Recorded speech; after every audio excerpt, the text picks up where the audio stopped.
उर्दू एक ऐसी जुबान जिसके नारों ने भारत को आजादी दिलाने में युवाओं के दिलों को खोल दिया। जज्बातों के इज़हार, मोहब्बत की भाषा, उर्दू की मीठी जुबान और भारत की अनेकता में एकता की संस्कृति को आज धूमिल किए जाने का कुत्सित प्रयास किया जा रहा है। हमारी उर्दू, भारत की उर्दू भाषा को बचाने की खातिर शेखावाटी के लाडले चूरू निवासी ठाकुर शमशेर भालू खां की दांडी पैदल यात्रा आज नाथद्वारा में पहुंच चुकी है। उन्होंने 640 किलोमीटर का सफर अभी तक तय कर लिया है।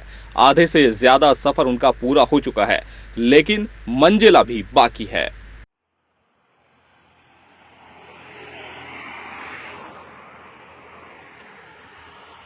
गांधीवादी आदर्शों के साथ उर्दू भाषा के अस्तित्व को बचाने, मीठी जुबान और भारत की संस्कृति को बचाने की मुहिम के तहत उन्होंने यह यात्रा वीरों की धरती शेखावाटी चूरू से 1 नवंबर को शुरू की थी। आज उन्हें 16 दिन हो गए हैं। काली सड़क की 640 किलोमीटर की लंबाई उन्होंने नाप दी, लेकिन जयपुर में बैठी राज्य सरकार के कानों तक उनकी आवाज अभी तक नहीं पहुंच पाई है। ठाकुर शमशेर भालू खां ने अपने लिए सरकार से कोई जायदाद तो नहीं मांगी थी, मांगा था तो सिर्फ अपना हक, अपना अधिकार। और अपने अधिकारों के लिए उन्होंने पहाड़ सा हौसला बनाकर के चूरू से दांडी तक के लिए पैदल ही सफर करना शुरू कर दिया। गांधीवादी विरोध की यह यात्रा अल्प भाषाओं को बचाने, अल्प भाषा के कॉलेज लेक्चरर के लिए नए संकाय खोले जाने, अल्प भाषाओं के संरक्षण, मदरसा पैरा टीचर को स्थायी करने की ही तो है। उर्दू भाषा को बचाने की इस विरोध यात्रा को देखते हुए राजस्थान के कई विधायकों ने मुख्यमंत्री अशोक गहलोत को कई पत्र भी लिखे, लेकिन उनकी अभी तक आंख नहीं खुली है। शार्दुलपुर के नेता मनोज कुमार, शार्दुलपुर की विधायक कृष्णा पूनिया, मंडावा विधायक रीटा चौधरी, तारानगर विधायक नरेंद्र कुमार बुडानिया, सरदार शहर के नेता भवनलाल शर्मा, फतेहपुर विधायक हाकम अली खां, लाडनू विधायक मुकेश भाकर, किशनपुर विधायक अमीन कागजी, चूरू के नेता रफीक मंडेलिया, आदर्श नगर विधायक रफीक खान, वक्फ बोर्ड के चेयरमैन डॉक्टर खानुखा बुधवाली सहित अन्य नेताओं ने राजस्थान के मुख्यमंत्री को पत्र तो लिखे हैं, लेकिन अभी तक उनका कोई जवाब नहीं आया है। मुख्यमंत्री का जवाब नहीं आने का मतलब है अल्पसंख्यकों के वोट लेने वाली यह सरकार उनके हितों को लेकर के संवेदनशील नहीं है।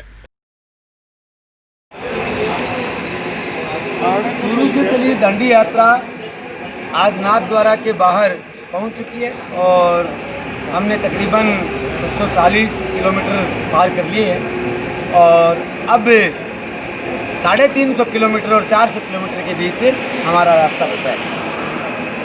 हम गांधीवादी तरीके से अपनी मांगों को मनवाने के लिए निकले हैं और गांधी जी के आदर्शों के अनुसार भारतीय संविधान को बचाने का प्रयास कर रहे हैं।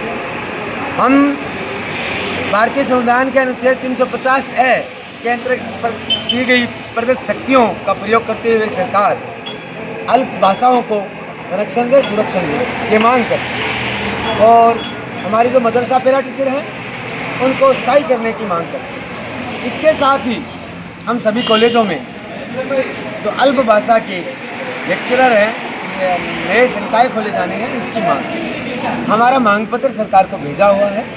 हम निवेदन करते हैं कि हमें हमारी जो मांगे हैं वो माने और हमें किसी दूसरी प्रकार के आंदोलन के लिए अग्रसर करें। हम धन्यवाद ज्ञापित करते हैं उन सभी साथियों का जिन्होंने हमारी इस यात्रा के बढ़ चढ़ के भाग लिया, हमारा साथ दिया। हम हृदय से उनके कृतज्ञ हैं और सभी भारतवासियों को दीपावली पर्व की हार्दिक शुभकामनाएं पेश करते हैं। इसे लेकर अल्पसंख्यक समुदाय के लोगों में भी आक्रोश है। गौरतलब है कि इस मामले को लेकर पूर्व में रकमा की ओर से भी मुख्यमंत्री के नाम जिला मुख्यालयों पर ज्ञापन दिए जा चुके हैं। इससे पहले भी कई आंदोलन इस भाषा को बचाने के लिए हो चुके हैं, लेकिन सरकार टस से मस नहीं हो रही है। वहीं दूसरी ओर पैदल यात्रा पर निकले ठाकुर शमशेर भालू खां के स्वास्थ्य में भी लगातार गिरावट आ रही है। उनके पैरों में घाव पड़ चुके हैं। शारीरिक तौर पर वे फिट नहीं हैं, कमजोरी महसूस कर रहे हैं, लेकिन फिर भी अल्प भाषाओं को बचाने की मुहिम के जिद लिए वे पैदल ही दांडी की ओर बढ़ रहे हैं। उन्होंने कहा कि जब तक सरकार उनकी मांगे नहीं मानेगी, उनकी यात्रा भी जारी रहेगी और उसके बाद और भी आंदोलन किए जाएंगे। उनकी इस मुहिम में साथ देने के लिए चूरू, सीकर, कासली से कई युवाओं की टीम उनको ज्वाइन करने पहुंची है। जगह जगह पर उनका उपचार किया जा रहा है। उनके स्वास्थ्य की जांच भी की जा रही है। उनके पैरों में पड़े घाव पर मरहम पट्टी भी की जा रही है, लेकिन सरकार को उनके पैरों से रिश्ता खून नहीं दिखता है। उर्दू भाषा के जानकार उर्दू पढ़ने वाले बच्चों की ललक कह रही है कि अगर सरकार उनकी मांगों की ओर ध्यान नहीं देती है तो परिणाम भी इसके उलट ही होंगे। वे अपनी जायज मांगों को लेकर बड़ा आंदोलन करेंगे, लेकिन हार कर नहीं बैठेंगे। ये शमशेर खां भालू खां का नाम से, शमशेर खां भालू खां नाम के एक शख्स हैं जिन्होंने दांडी यात्रा निकाली है उर्दू के फ़रोग़ देने के लिए। मैं उसका भरपूर ताउन करता हूँ।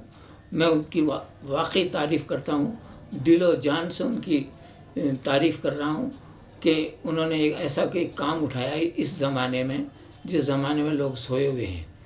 वाकई ऐसे काम होने चाहिए जिससे किसी ज़बान को, गिरती हुई ज़बान को खड़ा किया जा सके। वो कहते हैं ना कि उठो वगरना हश्र न होगा फिर कभी, उठो वगरना हश्र न होगा फिर कभी, दौड़ो ज़माना चाल क़यामत की चल गया। ये बात, इस बारीकी को अपने को बारीक समझना है। और एक शायर कहता है कि मैं अकेला ही चला था जानिब मंजिल मगर, ये मैं शमशेर खां के लिए अर्ज़ कर रहा हूँ। मैं अकेला ही चला था जानिब मंजिल मगर, हम सफ़र मिलते गए और कारवां बनता गया। मैं अकेला ही चला था जानिब मंजिल मगर, हम सफ़र मिलते गए और कारवां बनता गया। लेकिन उसके लिए आगे शायर एक बात और कहता है कि मैं तो जब मानूँ कि भरदे सागरे हर ख़ास व आम, मैं तो जब मानूँ कि भरदे सागरे हर ख़ास व आम, यूँ तो जो भी आया वही पीरे मुगा बनता गया। कोई ऐसा काम कर दिखाएं कि लोग आप। एक बात पैगाम देता चलूँ, एक गुजारिश करता चलूँ, एक अर्ज़ करता रहूँ कि शमशेर भालू खां जो तारीख लेके चले हैं, आपको, हम सबको उनका ताउन करना चाहिए।